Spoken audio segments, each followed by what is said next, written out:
The following chapter contains adult themes as part of the story. This chapter is for adults only. He faded into consciousness. There was an amazing sensation, a sucking sound as he considered things. He couldn't open his eyes. A wonderful warm weight was on them, on his hands, on his everything. His mind was groggy and disjointed. He had been sent to poke at the arrangement systems, talk to a guard while technically on their property. Things got fuzzy and a deep, throaty moan draws him further out of his mire of confusion. He flexes his hands and kneads whatever it is that's pinning him down. There are more moans, and he tries to push through the haze. His brain is working like jammed clockwork. There's a last little something stopping him from putting things together. There's a bouncing sensation, and he can feel his numb body react, and he gives a small thrash to try and loosen himself. A huge amount of the weight's back away, and he comes face to face with the pitch-black, elongated skull of an alien monster with puffy red lips. The creature Frenches him as his eyes widen, and the sheer panic causes a crash of adrenaline that blasts through whatever drugs in his system. He lets out a scream of horror and thrashes upright. He's buck naked and surrounded by a chitinous and massively titted and assed alien women. No noses, no eyes, just black hard shell. Spiny protrusions along the back, multiple arms, enormous blades on the tips of their powerful tails, and enormous breasts and rears, a cross between an unimaginable nightmare and a wet dream. Oh, fuck no, I've seen the movies. He says, still unclear as to what's going on or how he got here, but that does not bother him. Movement behind him, and he rips at that slight sensation of axiom he was taught to feel. He launches himself into the air and lands with a crouch on the wall, grabbing hard onto it through his feet with the focus and clarity of utter panic. Next to him, a distortion of an armored figure straight out of a parallel horror franchise slowly crackles into view. Oh, hell no. He hurls himself off the wall and clean through the metal door to the chamber, slamming it and its frame clean out of the wall with a shoulder tackle that would lay out a full-grown hippopotamus. Wait, beloved! There is nothing to... Whatever the alien was about to say is utterly lost on him as he blasts down the corridor and skids atop the tile to a stop. There are more of them, a second swarm. The way out is blocked and both hordes are bearing down on him as a black flood of spines and tits. But there is a window. Or rather, there was a window as he dived clean out of it without a moment's hesitation. The good news is that the glass hasn't reduced him to ground meat. Channeling axiom through the whole body is a boon. The bad news is that he appears to be about 1,000 stories up. The next day, Ambassador Hlela was unused to being glared at. The Zayden were regarded as one of the races around the galaxy that simply aren't to be meddled with, regarded generally as reasonable but individually dangerous on such a scale that no branch of her species ever bothered with militaries. Civilian populations with their brutal natural weapons, immense natural armor, and utterly effortless stealth and pack tactics ensured that it would take a fierce people to so much as shoot a dirty look at one of her race. Unfortunately for her, the tread-adjacent species of humanity were apparently fiercer than they appeared, as she can feel her tail slowly filling with axiom. Her hind brain is telling her to be very still and very careful, and that she's got maybe one chance if the older-looking human charges. She can't see his eyes. Her race doesn't have visible eyes, but it's how they can predict the other races. Intent is in the eyes. The tilt of his head as he glares is shadowing his eyes, giving him an almost skull-like look. Is it war, then? He asks after a few more moments, visibly twitching in abject fury as the very desk he's sitting at seems to creak. It's bolted to the floor, but it moves somewhat regardless. What? She asks. This is the first thing he said to her after his secretary, a Lieutenant Colonel Larkin, short, flat, and rail-thin seeming Tret woman without a drop of good humor in her, had hand-delivered the outright demand for this meeting to her office. There had been a quite fury about her, too, as if she was carrying 3 times her body weight in spite and controlled rage.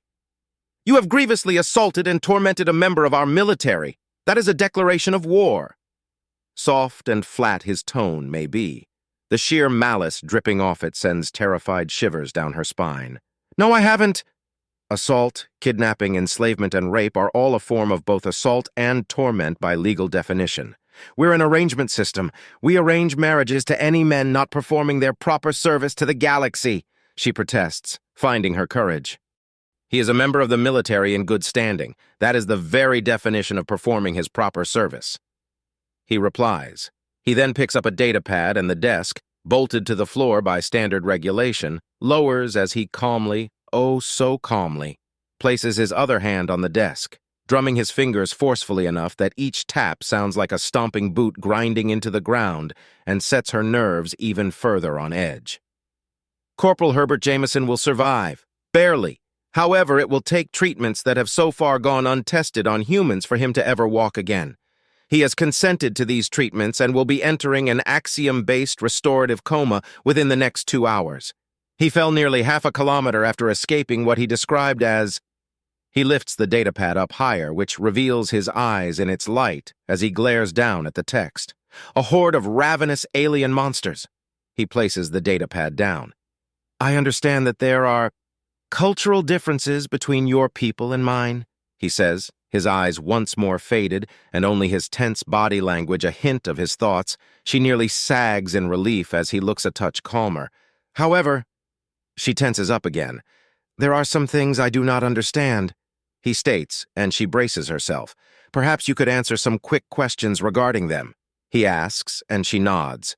Of course, she says as she forces the axiom out of her tail to calm down. Things are going fine and she needs to relax. How, in any form of mental justification, is it not an act of assault to use a tranquilizing axiom technique on a soldier in good standing of a government that you are not at war with?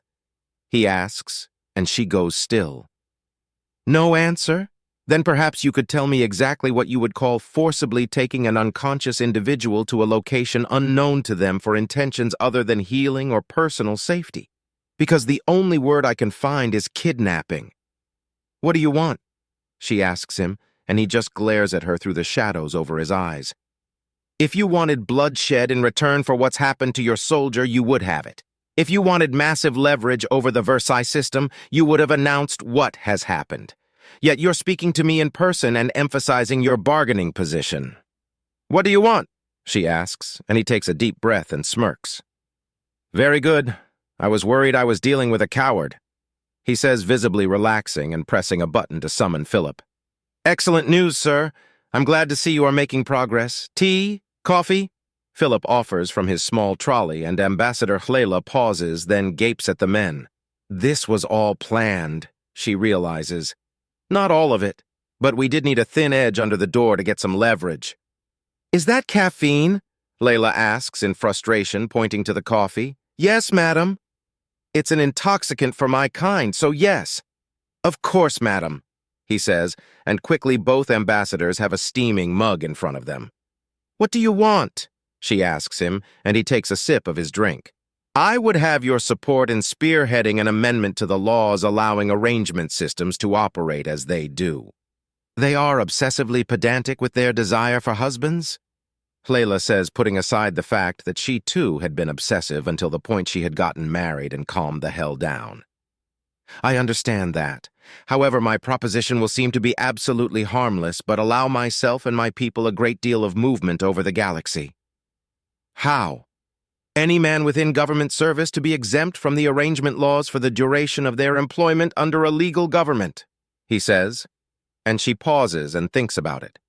A very narrow slice of the people, and it's crouched in language to let you and all your men on the Dauntless free access to arrangement systems without being held up, she says, and he nods. We would have arrived a week sooner if he hadn't had to go around the hefty conglomeration of arrangement systems, one of which was your own madam, to get to Centris. He says, and she winces a bit. The heavy-handed approach to such thing had been a bit of a boot on immigration, despite the local populations voting massively in favor of the laws every time. In the past, she had voted for the laws herself, but after seeing all the numbers... All right, I'll help you. However, I would like to know something first, she says, and he nods. Why did you soldier panic the way he did? Lodging a protest and raising a huge amount of noise would have gotten you much the same results and allowed this meeting with more than enough political clout to force my hand. Yet he nearly killed himself in the escape. That could not have been part of the plan. An unfortunate circumstance, he says with a sigh as he rubs the side of his face in exasperation.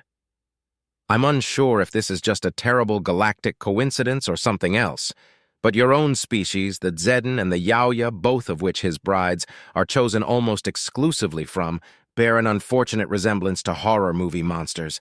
An unstoppable killing machine more akin to an animalistic bioweapon of terror, and the other an advanced amoral hunter that slaughters people for its own amusement and gain, respectively. Those movies are real? She asks, and a look of disgust crosses her face clearly. You've seen them? The Zedden and Yaoya are sworn sister species. I represent quite a few of both on top of being one myself. When something from your ship with races similar to ours was posted all over the net, of course, I took a look. I just don't know how you could get things so wrong and right on both. Wrong is understandable, but you got too close with what you were right on.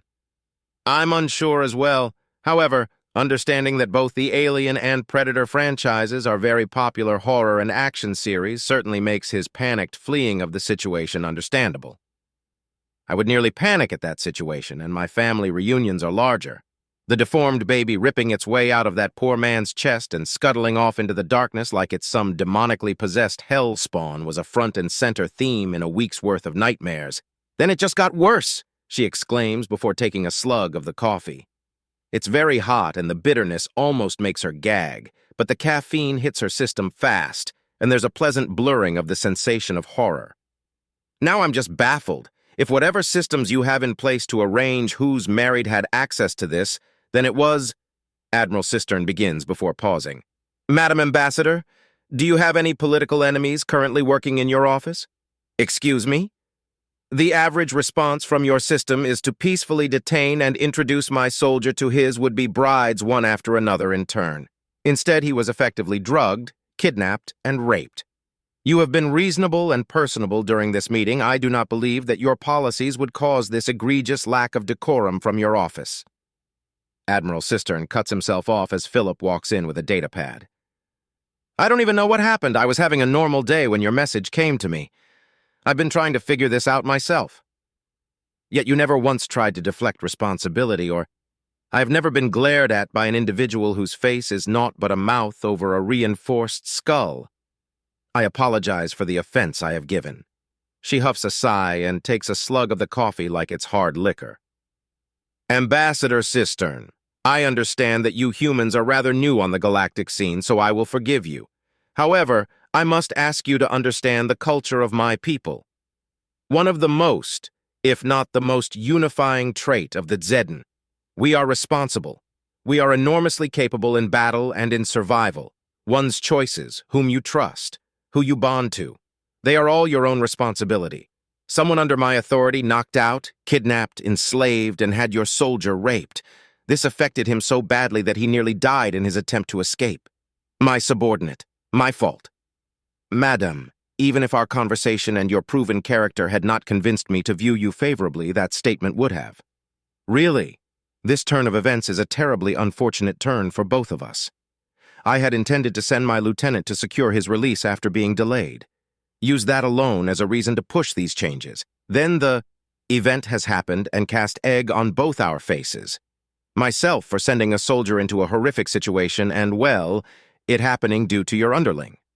I don't appreciate being trapped like this, but if rumors spread, then any stance I take will be tainted. Let us discuss exactly how your proposition shall be brought to the council, she says stately. If it means anything to you, madam, I am sorry. Just bear in mind that even if the marriage is annulled, many of the girls have already imprinted on him, and most who haven't will be trying to make up for what's happened. In other words, your boy is going to be chased by them for a time. I'll let him know, Admiral Cistern says wryly.